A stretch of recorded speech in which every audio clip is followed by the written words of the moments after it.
Hello there, my name is Marko Gheorghita, and in this presentation I'm going to cover the following topic: editing, more specifically transitions. Film editing is a process that turns individual scenes and shots into a coherent motion picture. Shots are cut or assembled to combine into the final movie. Cinematography isn't enough to recreate a director's or a writer's vision once you have a series of shots. Therefore, you need to assemble them, making them appear to be one single chronological shot. Editing is a process in which this happens. The footage is being taken and refined into the final film using multiple editing techniques, especially transitions. Throughout the years, since 1890s and onwards, the editing transitions have developed drastically, from a simple cut to graphic matches, for example. Do you know that girl? Scott! What? Now, I'm going to take you back in time a bit and rediscover together how the editing process has been born. It all started with Georges Méliès, who owned and operated the theatre Robert Houdin.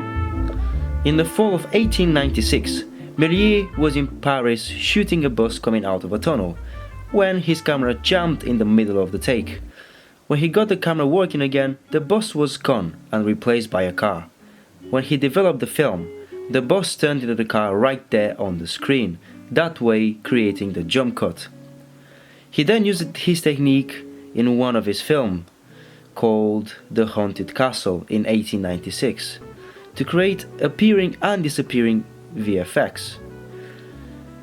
Throughout his cinematography experiences, he also introduced editing techniques such as fade in, fade out, overlapping dissolves, and even stop motion photography, all these being present in another film of his called A Trip to the Moon in 1902. The camera was still throughout the whole film, and you can see how greatly he's used these techniques, even though it was really simple to do. Edwin S. Porter was another figure of the world of cinematography and editing, and he decided to try his hand at a narrative film with 1903's The Life of an American Fireman. What Porter did was quite unique. He took stock footage from the large Edison library and spliced them together with staged scenes to create a fictional narrative, that way creating the parallel edit cut, which was better applied in another film of his in 1903, The Great Train Robbery. He cut straight between scenes without using fades or dissolves, therefore not letting the scene to reach its logical end, but at the same time allowing the audience to get more information about what was going on at the same time but in different locations. Later on, David Worth Griffith came into play after a few years, and in between 1908 and 1911 he made over 450 films for Biograph, the company he was working for back then. One of Griffith's inventions was the cut-in, which was first used in The Greaser's Gauntlet in 1908. Griffith cut from a medium-long shot of a hanging tree to a full shot in the middle of the scene to emphasize the emotional impact of an exchange between two actors. By using more than one camera, he then created the continuity editing, which pretty much means the cutting in between the shots, keeping a continuous sense of space and time, which also involved the 180-degree roll, avoiding disrupting the continuity. That's obviously what Griffith realized back then. Griffith showed that his techniques were revolutionary once again in 1909 with The Lonely Villa, intercutting in between three parallel actions: a woman held up in a house, robbers trying to break in, and a husband rushing home to rescue. Later on in 1917, in Russia, one of Moscow's film school's co-founders, Lev Kuleshov, would bring new insights in cinematography. His first experiment would illustrate what has become known as the Kuleshov effect. He took a shot of an expressionless face, and then created three different short clips, and then edited them together: the face with a bowl of soup, a girl in the coffin, and a seductive woman on the couch, showing the actor's face slightly changing, when in reality it was just the fact that changing in between the shots, it would seem like the face was changing when in reality it wasn't. Sergei Eisenstein, one of Kuleshov's students, came up with the theory of montage, an editing style of assembling together different shots. Battleship Potemkin would be Eisenstein's most critically acclaimed and influential film. Shot in 1925, Sergei Eisenstein has used the montage to show the emotional response from the viewer, to elicit the emotional response from the viewer, And since then, a lot more techniques have developed, such as action match cuts, graphic matches, invisible cuts, etc. In a bit, we are going to go through some of my examples where I try to implement different edit transitions myself. To begin with, here is a task that we've had to do for Craft, where I've had to use the camera movements for a short piece of action, but we've edited these shots using different transitions. We've done different edits for this one, and here we have an action match as Liam goes downstairs, when he sits down as well.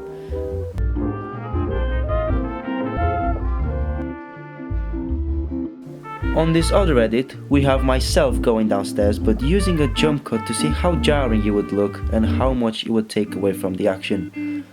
We've used the action matches to create a continuous and well-flowing action without distracting the audience.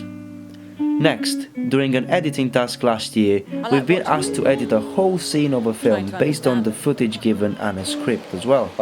In this one, I have relied on the 180-degree rule during the conversation bit and the over-the-shoulder shots, in order to not break the continuity. I've used the parallel edit as well to show the audience what the other character does while the others are speaking, providing the audience double the amount of information so they understand the narrative better. And while we're on the topic of jump cuts as well, in my first short film that I've made a few years ago called Liar's Handshake, I've used the jump cut here to move the action faster rather than filming myself going through all the rooms and then upstairs. Moving on, a task I enjoyed doing was the hidden cuts task. I was a cinematographer for this one, and we had to create a short narrative using quick cuts and hidden cuts. For this, we've used the fast pans so we can cut from one shot to another, but also we've had to get the camera close to the stairs in this specific case to create a black frame, and then we've had our character walking away from the lens to change the location in a few seconds, creating a really nice effect. The last bit of transition that I've explored was the match cut or the graphic matches. I've used these in a PvP montage I've edited last year in After Effects from the game Destiny 2. The first one I've used is here, where I was using my super ability, and with the help of the explosion that occurs while activating it and matching the movement of the character, I quickly changed the location. You can see how smoothly it was and how nice it looks. Another instance where I've used the graphic match was here, where my mate was aiming down sight with his sniper rifle, and using the scope's shape, I've cut into another instance on another map where he was again aiming down sights. In a proper film, this specific type of transition would be used for a similar purpose really, as it changes the settings quickly. Transitions wise, I think I've used them quite decently with the right purpose, but of course there are a lot of improvements that I could make next time, and I will take them in consideration, especially while being the cinematographer. What a journey this presentation was. Now it's time to conclude by sharing what I'm planning to do for next semester's portfolio for craft skills. I'd like to stick with the editing throughout the next semester as well, but also to start looking at cinematography in more depth, covering the following topics: shot composition and the use of different lenses. The main reason I've chosen these two topics in particular is because they go hand in hand together very well. i.e., in order to edit something in a certain way, it needs to be planned properly and filmed, so the warning effect can be achieved when editing it. And of course, I will be presenting everything in a clear and engaging way, as most of it will be tested and done by myself using my own skills. That was it from me for today. Until next time, keep being creative and stay cool.